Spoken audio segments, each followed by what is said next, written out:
China ने 6G technology को launch करने के लिए स्पेस में एक रॉकेट भेजा है। और चाइना की डेवलपमेंट और इंडिया की तकलीफ़ और यूएसए की तकलीफ़, कितना गहरा इनका ताल्लुक़ है, इन सब चीज़ों को जानेंगे आज के लेक्चर में।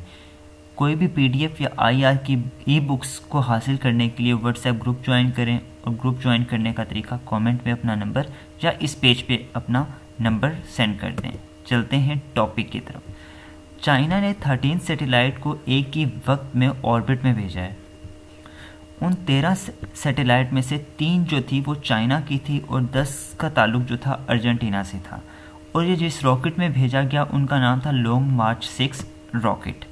अब ये जिस डेट को कंडक्ट हुआ वो था नवंबर 6 और ये एक सक्सेसफुल एक्सपेरिमेंट था चाइना का। अब चाइना की जो 3 सैटेलाइट जो कि मैंने आपको ऊपर बताया, उन 3 सैटेलाइट में से एक जो थी वो 6G टेक्नोलॉजी एक्सपेरिमेंटल सैटेलाइट थी।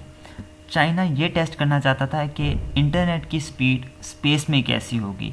इंडिया और बाकी डेवलपिंग कंट्रीज़ में देखा जाए तो उनके स्टेट्स प्रोविंस जो भी हैं वहाँ पर अभी तक 5G नहीं चला, 4G की मुकम्मल सहूलत दस्तियाब नहीं है और चाइना 6G की बात कर रहा है। और इससे यूएसए की तकलीफ़ का अंदाज़ा आप खुद ही लगा सकते हैं। इसी वजह से ये जानना ज़रूरी है कि ये स्टेप जो चाइना का है ये पूरी दुनिया के लिए इतना ज़्यादा इम्पोर्टेंट क्यों है। थोड़ा सा बैकग्राउंड जानते हैं कि कैसे मैसेज कन्वे होता है। एयरवेव्स को देखा जाए तो वो पूरी दुनिया में हर तरफ मौजूद हैं, आपके इर्द गिर्द, जो कि एक इंसान ने नहीं बनाई, बिलियन ऑफ ईयर्स से ये अर्थ में मौजूद हैं, नेचुरली हैं और ये काम आती हैं एक मैसेज को दूसरी तरफ सेंड करने के लिए। सबसे पहले जो वेव्स यूज़ होती थी वो रेडियो कम्युनिकेशन में यूज़ होती थी। फिर उसके बाद मोबाइल फ़ोन्स में आए और आप जानते हैं कि पहले मोबाइल फ़ोन कितने बड़े थे, क्योंकि जो उनकी चिप्स थी वो भी बहुत बड़ी थी। 1G और 2G का टाइम पीरियड देखा जाए तो 1980 से 2000 तक 1G 2G का टाइम पीरियड था। दैन 3G और 4G का टाइम पीरियड आया 2000 से 2010 तक, लेकिन कुछ ममालिक में अभी 2020 में भी 4G ही चल रहा है, पाकिस्तान, इंडिया और बाकी डेवलपिंग कंट्रीज़ में।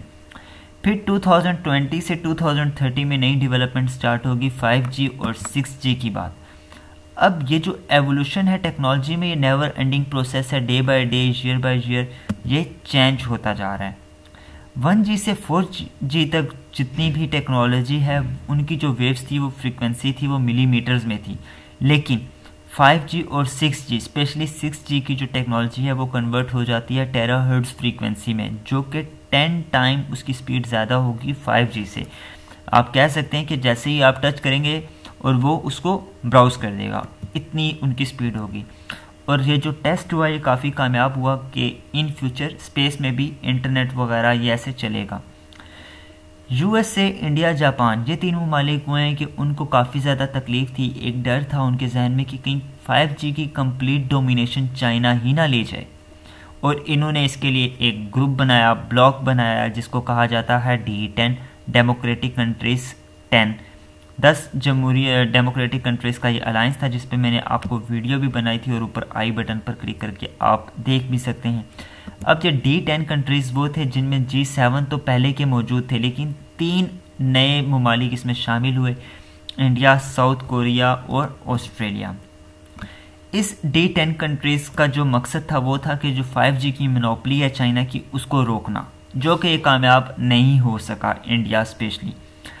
जब चाइना ने ये 6G को लॉन्च किया तो जापान ने दावा किया कि 2030 तक जापान भी 6G की टेक्नोलॉजी को लॉन्च कर देगा 2030 में। और फिर इंडिया के मोदी जी ने फरमाया कि हम जापान के साथ कोऑपरेट करेंगे और 6G को लॉन्च करेंगे। बातें तो उन्होंने ऐसी की हैं, लेकिन देखा जाए तो अभी उनके मुल्क के अंदर 5G ही लॉन्च नहीं हुआ, क्योंकि उसका जो ऑक्शन है वही काफ़ी ज़्यादा कॉस्टली है। अब वो 5G की जो स्पेक्ट्रम है उसको सेल करने की तो बात कर रहे हैं, लेकिन उसको लेने के लिए कोई तैयार नहीं है। जैसे कि अडानीज़ हो गया, रिलायंस ग्रुप ऑफ कंपनीज़ होगी, वोडाफोन वगैरह जितनी भी कंपनीज़ होगी, वो कहते हैं कि भाई हमारे पास तो इतना पैसा ही नहीं है कि हम लें। तो देखा जाए तो इंडिया अगर जापान के साथ इतनी लंबी लंबी छोड़ सकते हैं तो हमारा तो फिर पाकिस्तान का तो फिर नेबरिंग कंट्री चाइना और ऑल वेदर फ्रेंड है, तो उससे हमें कितने बेनिफिट होंगे फ्यूचर में वो भी आप जानते हैं। सो फ्यूचर में क्या कोई नई डेवलपमेंट होगी, इन सब चीज़ों को जानने के लिए इस चैनल को सब्सक्राइब करें। Thank you for watching, really appreciate your time. Kindly subscribe and press the bell icon for next videos. अल्लाह हाफिज़।